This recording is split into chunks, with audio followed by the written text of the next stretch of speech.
In our last episode of 18th Century Cooking, we did a carrot pudding. It was a bit more like a bread pudding. Today we're doing a second carrot pudding out of Amelia Simmons' cookbook, but this one's more like, say, a carrot custard.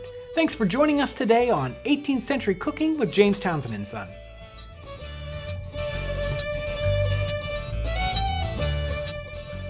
So let's look at this Amelia Simmons recipe. It's very short and simple, and she leaves some stuff out, but here it goes. Carrot pudding.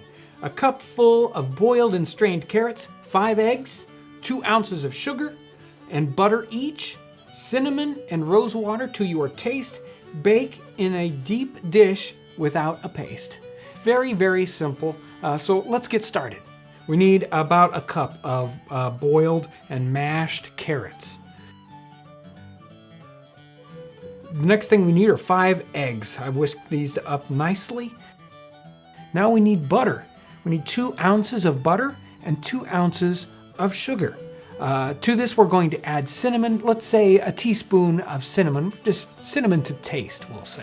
The recipe calls for rose water. I really don't care for the kind of aroma that rose water gives off in the recipes. It's very common in 18th century recipes, but I haven't yet acquired the taste yet, so I'm going to leave the rose water out. She recommends baking this in a deep dish. The amount that this makes is just perfect for our little tin bowl. Make sure you pre-butter it before you pour this mixture in. She didn't give a baking time for this. I baked mine for about an hour. It might take even a little bit more, but so you're just gonna have to watch it. Go ahead and bake it at 350 degrees. So this pudding's definitely very different than the last one. I can't wait to find out just how different it tastes. Yeah, it's definitely a good bit eggier instead of bready.